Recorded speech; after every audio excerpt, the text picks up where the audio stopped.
¿qué pone el actor de sí para armar el personaje? ¿Qué parte de todo esto es creación del actor? En realidad el actor pone todo. Lo primero que pone es su persona, cómo se fue preparando para poder ser actor. Y acá comienza a trabajar la dualidad en lo que es la función del actor. Su primera preparación tiene que ver con todo lo que desarrolló como elemento de trabajo. Es decir, cuando uno se encuentra con un actor, ¿qué le pide? Bueno, que desarrolle primero su posibilidad de relajación, es decir, tener el cuerpo lo suficientemente preparado para que pueda responder como una caja de resonancia a la palabra que va a expresar un texto dramático. Después que desarrolle su capacidad de observación, es decir, tiene alrededor suyo la posibilidad de descubrir a través de la gente que lo rodea o a través del estudio, a través de la investigación, todo lo que tiene que ver con las conductas humanas que después puede aplicar para poder interpretar un personaje. Después, que pueda desarrollar esa capacidad de imaginación, es decir, tener la suficiente capacidad de poder imaginarse un mundo totalmente distinto, desarrollarlo a pleno. Y después, fundamentalmente, su capacidad de concentración y de centro de atención. Es decir, cuando un actor esté hablando, toda su concentración va a estar en la palabra que está diciendo. De la misma manera que cuando ese actor está escuchando o viendo, desarrolla su capacidad de concentración y de atención en el oído a través de lo que escucha y en la vista a través de lo que ve. Es decir, tiene que desarrollar su cuerpo y todos sus sentidos como si fuese un ciego que desarrolla el resto de sus sentidos para poder desenvolverse con facilidad en un mundo que por supuesto no puede ver. Esa es toda la tarea de preparación que un actor hace para poder desarrollar después, en función de un personaje, la capacidad de expresión. Y después poner toda su atención en el texto escrito. El autor pone en la palabra del personaje que va a representar toda la información que el actor necesita para poder interpretar ese personaje. Y acá, fundamentalmente, lo que tiene que tener en cuenta es que cuando se enfrenta con un texto, hay distintas palabras que representan distintas cosas. Y entonces uno se encuentra con que una frase determinada representa la valoración de algo que puede expresar un sentimiento, pero todo está concentrado en el verbo. Cuando un actor se encuentra con una frase determinada, hay un verbo que le identifica lo que quiere expresar a través de ese verbo. Es decir, es notable que pueda hacer calor, pero lo importante es que el actor tiene que sentir ese calor, porque hace calor, siente calor. El verbo en una frase es lo que le va a permitir al actor entender el lenguaje que va a tener que expresar. Es como si yo te dijera, me encuentro con un tren lleno, los vagones de lingotes de oro. Pero si ese tren no tiene una excelente máquina que le va a hacer trasladarse, esos vagones no se mueven. Y el teatro es acción.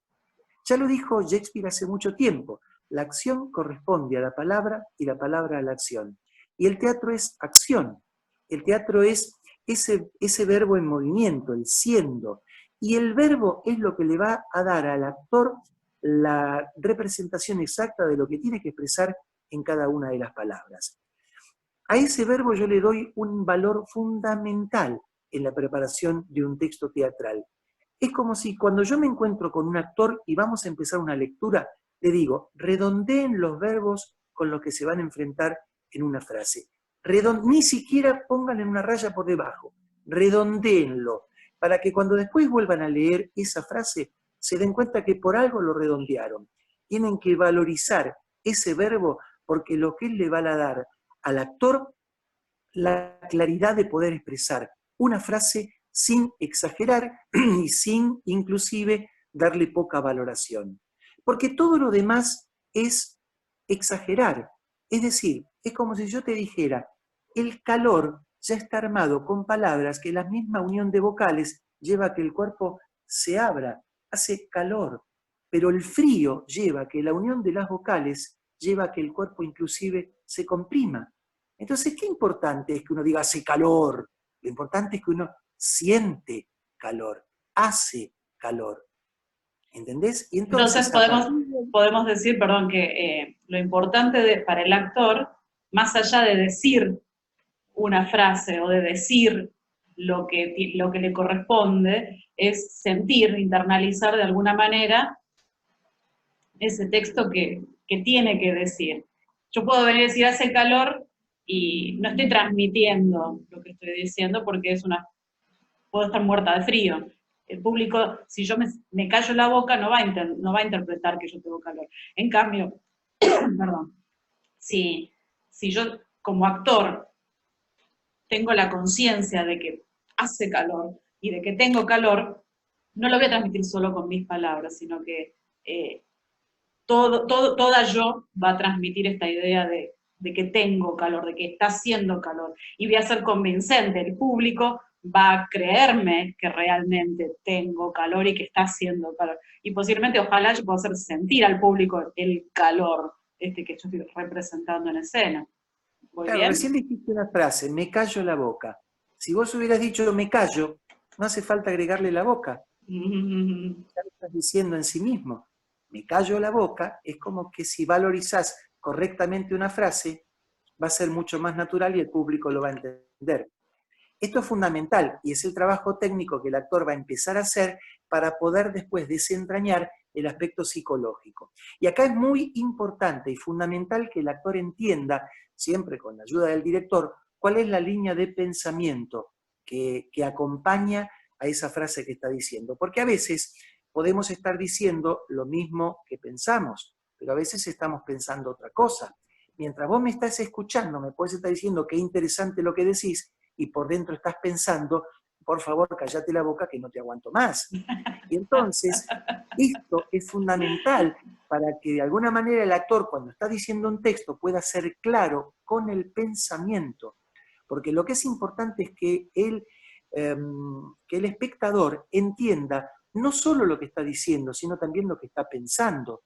Y acá se da la particularidad fundamental y distinta del teatro, porque esa particularidad tiene que ser clara para el espectador, pero no tan clara para que el personaje que está interactuando con uno lo entienda. Es decir, en la vida normal nos desenvolvemos con la suficiente diplomacia para no decir lo que pensamos.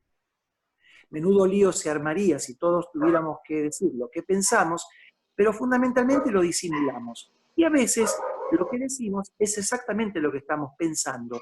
Entonces la claridad del pensamiento llega al mismo tiempo a la persona que está interactuando con nosotros. Pero en el teatro se da la ficción que eso tenga que llegar con claridad al espectador, pero en una de esas hay que disimularlo con el personaje que está interactuando. Y entonces lo importante es entender que esa línea divisoria que se da entre la naturalidad para el intérprete, pero la naturalidad para el espectador, de esa, no sé si me entendés lo que digo, es decir, sí. Que de pronto el actor no descubre el pensamiento, pero sí lo descubre el espectador, es la línea sutil que el director tiene que marcar para que el actor lo pueda expresar con claridad y sin que esto entre en la confusión.